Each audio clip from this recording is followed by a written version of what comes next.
챕터 3. 지식인가 친밀함인가. 반쪽짜리 마음으로는 어림도 없다. 내가 캘리포니아 남부에서 목회할 때 제너럴 호스피털이란 드라마의 배우가 우리 교회에 다녔다. 그의 이름은 리얼 앤드류스다. 그는 매주 빠짐없이 교회에 출석하면서 신앙인으로 성장해갔다. 하루는 그가 나를 찾아와 제너럴 호스피털 팬데이가 곧 열리는데 내가 자기 팬들을 위해 복음 증거 시간을 진행해 주었으면 좋겠다고 말했다. 솔직히 나는 드라마를 별로 좋아하지 않는다. 그리고 복음 증거 시간 같은 모임은 되도록 피하려고 한다. 그럼에도 이번만큼은 참여하겠노라 약속했다. 하나님에 관해 아는 것과 하나님을 아는 것. 리얼은 제너럴 호스피털 데이를 위해 할리우드에 있는 한 호텔에 커다란 무도회장을 빌렸다. 거기서 나는 전국에서 몰려온 팬들에게 말씀을 전했다. 거기에 온 리얼의 팬이 된 수백 명에 달한다는 사실이 도무지 믿기지 않았다. 내게 그는 그저 교회에서 매주 만나는 친구일 뿐이었다. 하지만 이 팬들에게는 전설적인 드라마에 나오는 전설적인 스타였다. 내가 도착했을 때 팬들은 리얼에 관해 가장 많이 알고 있는 사람을 뽑기 위해 치열한 경쟁을 벌이고 있었다. 다들 그에 관해 모르는 게 없었다. 팬들이 말하는 사실 중에 내가 모르는 사실이 태반이었다. 그들은 그가 태어난 곳이며 졸업한 고등학교, 자녀의 나이, 심지어 그의 음식 알레르기까지 줄줄이 꿰고 있었다. 팬들이 그에 관해 나보다 훨씬 더 많이 알고 있다는 사실이 놀랍고 신기했다. 하지만 잘 생각해보면 그 팬들이 리얼을 진짜로 아는 건 아니다. 그들은 리얼에 관해서만 알 뿐이다. 그들은 사소한 사실들을 알 뿐이지만 나는 그의 신앙 여정을 정확히 알고 있었다. 그들은 그가 출연한 장면과 그의 배역이 극 중에서 겪는 고통을 알았지만 나는 그의 실제 인격을 알고 있었다. 그들은 그에 관해서만 알았지만 나는 그를 개인적으로 아는 친구였다. 성경을 보면 바리새인이라고는 종교 지도자들이 등장한다. 바리새인들은 하나님에 관한 지식에서 타의 추종을 불허했다. 그 당시에 성경 퀴즈 대회가 있었다면 보나마나 그들이 상품을 휩쓸었을 것이다. 그들은 하나님에 관해 모르는 게 없었다. 하지만 정작 하나님을 알지는 못했다. 마태복음 15장 8절에서 예수님은 이러한 바리새인들에 관해 가혹한 평가를 하셨다. 이 백성이 입술로는 나를 공경하되 마음은 내게서 멀도다. 이보다 더 팬을 정확히 표현한 말도 찾아보기 힘들다. 바리새인처럼 팬도 머리로는 하나님을 열심히 연구하지만 그분께 마음을 들이지는 않는다.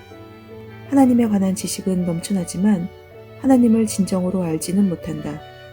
지식과 친밀함, 이것이 팬과 제자를 가르는 결정적인 차이점 중 하나다. 누가복음 7장에서 예수님은 한 바리새인의 저녁 만찬에 초대를 받으셨다. 그 바리새인의 이름은 시몬이었다. 필시 시몬은 예수님의 가르침이 끝난 뒤에 그분을 초대했을 것이다. 얼핏 시몬이 예수님을 존경해서 만찬 회에 초대한 것처럼 보인다. 하지만 조금만 더 살펴보면 시몬은 존경심이 아니라 관례상 예수님을 초대한 게 분명하다. 이런 만찬회에는 몇 가지 중요한 에티켓이 있었다. 예를 들어 귀빈이 오면 입맞춤으로 환영하는 것이 관례였다. 손님의 사회 계급이 자신과 동등하면 뺨에 입을 맞추었다. 특별히 귀한 손님이면 손에 입을 맞추었다. 인사할 때 입맞춤을 빼먹는 것은 노골적인 무시다. 사람을 집에 불러놓고 아는 채도 하지 않는 것과 같다. 인사를 하지 않고 악수를 청하지도 않는 것이다. 고개도 끄덕이지 않고 인상만 찌푸리는 것이다. 1세기 중동 지방의 또 다른 에티켓은 발을 씻는 것이다. 식사 전에는 반드시 발을 씻어야 했다. 그런데 정말 귀한 손님이 찾아오면 주인이 직접 발을 씻겨 주었다. 그러지 않으면 종을 시켜 손님의 발을 씻기게 했다. 반가운 손님이 아니라 해도 최소한 발 씻을 물은 주어야 했다. 정말 귀한 손님에게는 머리에 부을 기름도 제공했다. 비싸지는 않아도 기름을 제공하면 손님을 귀히 여긴다는 뜻이었다. 하지만 예수님은 시몬의 집에서 입맞춤의 환영을 받지 못하셨다. 발을 씻어주는 과정도 없었다. 머리에 부을 기름도 없었다. 시몬은 평생 성경을 연구해왔다. 12살에 성경의 처음 12권을 완벽히 암송했다. 15살에는 구약 전체를 줄줄 외웠다. 세상에 임할 메시아에 관한 300개 이상의 예언을 토시 하나 틀리지 않고 읊을 수 있었다. 하지만 정작 그는 눈앞에 앉아 계신 메시아를 알아보지 못했다. 입맞춤을 하지 않는 손과 씻기지 않은 발과 기름을 붓지 않은 머리의 주인공이 메시아라고는 꿈에도 생각지 못했다. 그는 예수님에 관해서는 모르는 게 없었지만 정작 예수님을 알지는 못했던 것이다. 안타까운 노릇이다. 지식과 친밀함을 혼돈하지 말라. 팬인가 제자인가 진단하기 2번째. 예수님에 관해서 아는가? 아니면 예수님을 진정으로 아는가? 팬은 지식과 친밀함을 혼동한다. 팬은 예수님에 관해 아는 것과 그분을 진정으로 아는 것을 구분하지 못한다. 교회 안에는 팬이 수두룩하다. 그것은 교회의 교육 방식이 지식만을 쌓아줄 뿐 친밀한 관계는 만들어주지 못하기 때문이다. 생각해보라. 우리는 교과서로 하는 성경 공부를 좋아한다. 우리는 성경 교과 과정을 진행하고 숙제를 한다. 미리 배포된 인쇄물에 메모를 하고 빈칸을 채우면서 설교를 듣는다. 그래서인지 설교를 수업이나 강의로 부르는 설교자가 많다. 어릴 적부터 교회에 다닌 사람이라면 주일학교에서 교사에게 배웠을 것이다. 여름에는 여름 성경 학교에 참여한다. 혹시 성경 퀴즈 대회에 참여해 본 적이 있는가? 이 대회의 승패는 성경 지식의 양과 손을 들거나 버튼을 누르는 속도에 달려있다. 오해하지 마라. 하나님의 말씀을 공부하는 시간은 더없이 귀한 시간이다. 예수님도 구약 성경을 수없이 인용하셨다. 그것은 그분이 그만큼 열심히 성경을 공부하셨다는 증거이다. 문제는 지식 자체가 아니다. 지식만 있고 친밀한 관계는 없는 상태다. 사실 상대방에 관해 잘 안다고 해서 반드시 상대방과 친하다고는 말할 수 없다. 물론 친밀한 관계일수록 서로에 관해 많이 알아야 하는 것은 사실이다. 하지만 친밀함은 없고 지식만 있는 경우가 너무도 많으니 문제다. 내가 아내와 친밀하다는 증거 중 하나는 아내에 관해 잘 안다는 것이다. 나는 아내가 사용하는 샴푸와 아내가 좋아하는 초밥을 알고 있다. 어떻게 하면 아내를 웃거나 울게 만들지도 안다. 따라서 지식은 친밀함의 일부다. 하지만 지식이 있다고 해서 꼭 친밀함도 있는 건 아니다. 누가복음 7장의 바리새인과 오늘날의 많은 팬들이 그러하다. 그들과 마찬가지로 나도 오랫동안 예수님에 관한 지식을 친밀함으로 오해했다. 예를 들어 나는 말이 트이고부터 성경 66권의 이름을 순서대로 외웠을 것 같다. 그냥 외우는 게 아니라 한 번도 숨쉬지 않고 끝까지 외울 수 있었다. 한번 해보면 성경 66권의 이름을 단순히 순서대로 외우는 것이 얼마나 대단한 영적 능력인지 실감할 것이다. 그런데 말이다. 예수님은 그런 능력 따위에 아무런 관심이 없으시다. 예수님은 내 지식이나 재능에 감동하지 않으신다. 솔직히 예수님이 내 지식을 봐주셨으면 좋겠다. 심판의 날에 지식으로 천국행과 지옥행이 경해지면 좋겠다. 예수님이 우리 모두를 한자리에 모아놓고 말씀하신다. 자, 이렇게 하자. 성경 66권의 이름을 단숨에 말할 수 있는 사람은 다 이리로 오라. 기회는 2번까지 주겠다. 그래도 통과하지 못한 사람은 저쪽으로 가라. 물론 예수님이 이러실 리 없지만 이런 심판이라면 나는 자신이 있다. 그래서 오랫동안 나는 지식만 있으면 제자인 줄 알고 살아왔다. 나는 기독교 집안에서 태어나 주일 예배를 거의 빠져본 적이 없다. 아주 어릴 적부터 주 기도문과 요한복음 3장 16절, 시편 23편을 달달 외웠다. 5살 즈음에는 엄마가 넥타이를 메고 교회에 가라고 해서 울고불고 난리를 쳤다. 엄마가 참을성 있게 달래며 이유를 묻자 나는 눈물을 뚝뚝 흘리며 대답했다. 넥타이를 매면 설교를 해야 하잖아요. 13살에는 아버지가 기가 막히게 만들어내던 침례 교식 드라이, 헤어스타일을 고수했다. 또한 나는 그리스도인 복장의 유행에 누구보다 민감했다. 진정한 예수와 보혈의 피 등 온갖 신앙 문구가 새겨진 티셔츠를 샀다. 중학교 시절에는 마이클 조던의 포스터 옆에 예수님 사진을 걸어놓기도 했다. 당시 이 사진은 예수님과 나의 관계를 시각적으로 확인시켜주는 증거물이다. 나는 조던의 팬인 동시에 예수님의 팬이었다. 나는 예수님에 관한 기록과 통계를 완벽히 외우고 있었지만 정작 그분을 알지는 못했다. 당신이 내게 왜 예수님의 제자는 되지 못하고 팬에 머물렀냐고 따진다면 나는 당신에게 성경 빨리 찾기 시합을 제의했을 것이다. 인용 배틀에서 나의 화려한 전적도 말할 수 없는 자랑거리였다. 인용 배틀은 상대방이 기권할 때까지 성경 구절을 인용하는 것이다. 춤을 추는 댄스 배틀과 똑같다. 나의 인용 배틀 실력은 영화배우 벤 스틸러의 댄스 배틀 실력에 버금간다. 어린 시절에 나는 종교적 전통과 도덕적 법규를 잘 지키면 예수님의 제자라고 생각했다. 나는 술을 입에 대지 않고 욕을 최소한 입 밖으로는 내지 않았으니 누가 뭐래도 예수님의 제자였다. 사실 나와 친구들은 기독교식 욕을 만들어낼 정도로 헌신적인 제자였다. 그래도 나를 제자로 인정하지 못하겠다면 기독교 야구 캠프에서 받은 영적 리더십 상장을 보여줄 수밖에 없다. 교회 캠프에서 그 주의 캠프 참여자를 뽑을 때 차석으로 뽑혀 받은 리본도 있다. 캠프 대장의 아들이 1등상을 받았을 때 얼마나 분했는지 모른다. 우리는 그 녀석을 사기꾼이라고 불렀다. 나는 예수님과의 진정한 관계보다는 예수님에 관한 지식만을 뽐냈다. 하지만 친밀한 관계는 없이 지식만 있다면 결국 팬일 뿐이다. 깊은 차원의 알미 있다. 아마도 성경에서 친밀한 관계를 가장 잘 표현한 말은 알다일 것이다. 하지만 이 알은 단순한 지식보다 더 깊은 차원의 알을 의미한다. 성경은 창세기 4장 1절의 관계에 대해 이 단어를 처음 사용한다. 아담이 그 안의 이불을 알았다. KJW 성경. 여기서 알았다에 해당하는 히브리어는 야다.